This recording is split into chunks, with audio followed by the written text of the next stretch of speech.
and gentlemen, welcome to another episode of your professional Yappers sports podcast. We come to you today with a special episode. This episode is on the NBA trade deadline that had just gone through. Trades are done. Playoffs are around the corner. We have a lot of trades to talk about today. So without further ado, I'm going to pass it on to my co-hosts. They're going to take you through the trades, and we're going to talk about them. Yeah, so today was the NBA trade deadline, and honest to God, it was quite lackluster. We had a lot of trades, but it was basically a whole lot of trades of nothing. We had two major trades that happened a few weeks ago with the Toronto Raptors, trading OG Anunoby and Pascal Siakam to the Knicks and the Pacers respectively. But that happened weeks ago, and we were hoping for more surprises today, but unfortunately, that's not what we got. But the first big trade that happened today was the 76ers were able to get Buddy Hield, and they basically traded a bunch of nobody. So they traded Marcus Morris for Ken Kermas and a bunch of future picks. Raheem, what do you think about this? I think the 76ers definitely get better with the Buddy Hield trade. I don't think there was any advantage for the Pacers. I guess they just wanted to get rid of Buddy Hield. The Sixers definitely look good. Postseason, we'll see how it goes. But like adding a not a really good, but a decent 3-point shooter to the team definitely will help Joel Embiid. So with when he that, gets back. I was about to ask. So because Embiid is injured, is this like the proper timing to make a move like this? Like, will it make a difference? Because of course, Embiid's back in like 3 to 4 weeks, right? So I think it still makes a difference because let's say I don't what's your standing in the East right now? Let me just double check.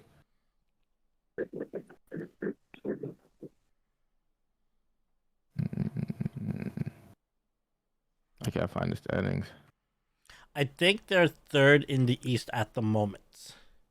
Okay, so right now they're fifth in the East. Oh God. Okay, fifth is not that bad. Even if they don't get they don't have like a top 3 finisher, they probably won't. See Boston, Cleveland, Milwaukee up there. Yeah, they probably won't end up in the top 5 after Joel Embiid comes back. But still playing or bottom of the the table, 4th to 8th or something like that. They make the playoffs regardless, and they make a run. I think they have a decent chance. One of fair. the best chances they've had in last couple of years, I would say. What do you think? No, I actually agree with you. It all just depends on how back into shape Embiid can get. They have a strong bench. It just got stronger. There's other semantics though, which I find really funny. So Corey Maz wanted to be traded for the longest time. He finally got his wish. Marcus Morris a month ago got the key to the city to Philadelphia, and now he's being shipped off to Indiana. So I found that funny, but I think as a whole for basketball, Buddy Hield's gonna thrive in that place. Sixers also made another trade though, so they did trade Patrick Beverley to the Bucks for Cam Payne, which I think is really funny. I think Pat Bever's doing well for the Sixers, somewhat, but I think Cam Payne will be a better player off the bench than Pat Beverley is. I'd just like to mention, I think Cam Payne's name sounds like a great wrestling name. Also, when you play My Career or the GM mode on 2K. Yeah, that's what I feel like that trade was. The CPU just made some random trade and nobody benefited from it really. So that's what I'd say on that. That's what I thought about the Raptors trade. But yeah. Raptors traded Dennis Schroeder and Thaddeus Young for Spencer Dinwiddie and then ended up waiving Spencer Dinwiddie. And it's that's a whole bunch of nothing. Makes sense though for the books because we cleared them from the books and we have more cap space. But it's who are the Raptors going to pick up next in free agency? Because ironically, the 2 biggest free agents in the summer are OG Anunoby and Pascal Siakam. So what are we doing here? What are we I don't understand. There was also LeBron. It's LeBron, guys. LeBron, right? So Thunder made a trade. Thunder traded Gordon Hayward to the Hornets for Mishik, Trey Mann, and David Bertans. I think the Thunder got a lot better from that deal. Gordon Hayward's still a great player. He got a lot better. What do you think? Definitely not the same after his injury. That's for sure. Yeah. But still a solid player. Definitely can help the young guys out over there. He has like that veteran experience, which is crazy to say. Gordon Hayward has been in the league. He's been in the league the same amount of time Paul George has been in the league. Yeah, I 2011, remember right? like you said what? 2011. Yeah. Yeah. So I remember I was listening to PG's podcast the other day, and when he mentioned it, I had to actually go look it up. I'm like, I didn't believe they're the same draft class. So he That feels brings so that, long ago. Feels yeah, so like long 11 ago. years. Like I did not know that. But yeah, he brings that vet mindset to their team because they're just a bunch of young guys, running Absolutely. around with BBL models and stuff like that. But I have BBL underage models, or not models, but underage. You're absolutely not you wrong just about that. call, okay, never mind. Let's skip over that. Yeah. But yeah, I did not call that what you think I said. That was not the correct term. Plus, he was innocent. But anyways, another trade. Dallas got a lot better. They got PJ Washington. They were able to get rid of Grant Williams, Seth Curry, which I forgot was totally on the maps because he hasn't been really playing much, and a first round yeah. pick. I think that's a great deal for Dallas. Yep. I love that PJ trade. The starting lineup I saw was it Kai, Luca, Yep. PJ, somebody else, two others. I forgot who he was, but they had a pretty solid lineup. I think PJ Washington brings a lot to the court, but you don't really need a lot when you have Luca. I'm gonna be honest. Right, you You're have Luca, you have Kyrie, and then that was already good enough. And then you go and add like a good piece like PJ Washington. I think the Dallas are looking for a lot of trouble. They're gonna have a lot of upsets. I hope so. I think, In the and I postseason. said this in episode 1. The biggest downfall with Dallas is their coaching. That is the biggest downfall that they have. Like if they had just someone a little bit more competent and more grounded. Doc Rivers. No, God, no. Just if they had a Nick Nurse. Imagine Nick Nurse coaching Luca and Kyrie. Okay, you're saying Nick Nurse because you're a Raptors fan. Let's get off No, this but guy's he was dick for a doing second. well. He was doing well with the Sixers, even with Embiid's injury. He was doing well. Like, there's not. Don't get it twisted. I'm just Nick saying, Nurse man. is the type of team that he would fit on very well, and I think Dallas fits that mold. Yeah, in my absolutely, opinion. absolutely. You fit in. You got to fit in him on a team that has reliable stars, one or two, maybe three, and then a lot of young players. Yeah. You put him on a team like that, and I think he'll thrive. I don't think. Well, I don't really know. I guess what the barometer is with him on Philly right now, but he's not lighting the world on fire as far as I'm aware. Again, he's doing well. Philly's doing well, but they've been consistently doing Yeah. well for the past couple of seasons, anyways. So, like, Nick Nurse really took them over the top. But Exactly, that's what I was gonna say. yeah, he hasn't really taken them over the top. But like, you can see it's like you can see with the development of Tyrese Maxey, like he looks really good. The bench became Yes, a he lot does. better. I think the demeanor itself changed in Philly. Like it's no more, hey, regular season's fun. No, it's like regular season practice. We really gotta show off for the playoffs. But can't do that when your best player is getting injured because he keeps falling on the ground and keeps trying to show off for awards. Anyways, another nobody trade. David Roddy for Royce O'Neal and a bunch of other players. Essentially, what it seems like is Phoenix is just trying to make space for the buyout market. Would you agree? I really liked Utah though. Utah Watanabe. A big shoots the ball, the three ball pretty well and can defend at the rim. I didn't like that I got rid of him. I really liked when he got traded to Phoenix with KD in that trade. That was 2 fun. years Yeah, ago now? that was fun. That was fun. Yeah. Yeah. Yeah. I really liked him. So I think it's I mean it's not that big of a loss, but yeah, I don't like that trade. It was that just much. a whole bunch of. It was just a nothingness trade. That was just meant for Phoenix to make space CPU for the. trade. Yeah, it was meant for Phoenix to make space for the buyout market. So, in case like a CP3 is on the market, not saying him exactly, but like a type of caliber where it's like an older player looking a Kyle Lowry, a type of buyout market player. You know what I mean? Yeah. Is he gonna be bought out of his contract? Because he got traded, right? Yeah.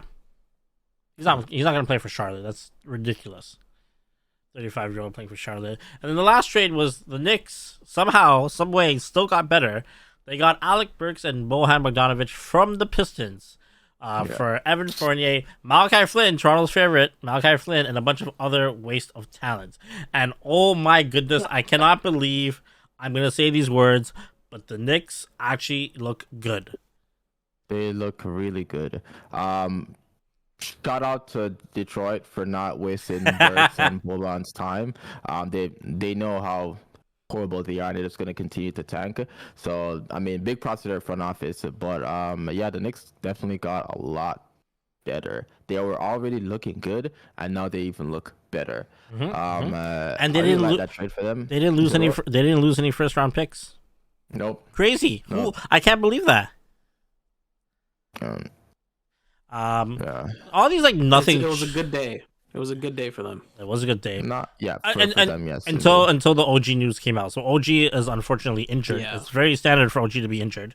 I think he's out for 3 weeks. It's not 4 weeks. Yeah, it's not like the end of the world, but like not the best timing per se.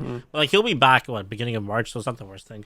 I feel like there was like not much action compared to who was rumored with the DeJounte Murrays, the D'Angelo Russells, LeBron James, KD. For all we know, like who could have known that could have been traded? So like it was Bruce Brown. Yeah, Bruce Brown. Yeah. So yesterday, like when I went to bed, I saw a tweet that the front office, the Lakers front office, said that they're sticking with D'Lo, and then this morning or around like noon today, Atlanta said that they're sticking with DeJounte Murray. They're not looking to trade him. He's off the table, etc. So that's when I know like it's gonna be a pretty bad day in terms of like big trade rumors. Yeah. But yeah, I hate it when I get LeBron wasn't gonna trade. Yeah, they blue balled me. But yeah, I knew LeBron wasn't gonna get traded or nothing. But I'm pretty sure he wanted some sort of change to the team. The team, but nothing happened for him, now. Right? He still wants to change. It's not a good. I would love to see a change. It's not a good look if like, I mean, LeBron is always going to be the person that's going to want change, but like, this makes the most sense. He's like reaching his 40s, playing so well, and yet you still can't get any help around him, and it's already hard because he kind of like killed their cap anyways by getting a bunch of players like the normal LeBron stuff that he typically does. But it's like you still got to maneuver around it, right? But I think it change has to start from the head coach position, obviously. Since our first episode, I've told you guys how much I hate Darvin Ham. Yeah, like we have to get rid of Darvin Ham. I've never seen like he's on. Oh my god! I'd pick Doc. I'll choose Doc Rivers over Darvin Ham. I would have Steve Nash. I would too. I'd have all of them. I'd go and get Murad from YMCA and have him coach over Darvin Shout Ham. Yeah, Sean Murad. I just don't want. Like, I'm so sick and tired of him. So yeah, the Lakers definitely need a change, and coaching they needed a change with the roster, or just like they needed improvements. But we'll see what happens in the playoffs because I think a lot of people were saying the same thing last year too, and then somehow, some way, they made it to the conference finals. But a lot of times, like a team like the Lakers, a team like the Knicks, a team like the Heat, they like to just stand pat because they hope for the best in free agency because they're like the hottest 3 teams on the market, and they think that they'll get all the stars and all the free agents possible and all the trades possible to them. Sort of like there's teams like in baseball. Like I think Davion can explain it a little bit better. Well, yeah, I think the Lakers suffer from the Hollywood syndrome of always having to have the headlines. And in baseball, I think everybody knows that's the Yankees. That's the New York Yankees.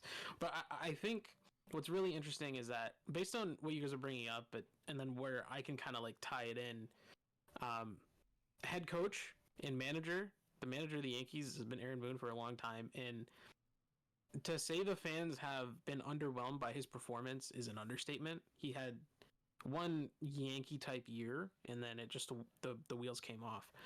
When it comes to adding players, if you ask a Yankees fan right now, they've needed a left fielder since 2020, and we're at 2024 now, and they still don't really have one.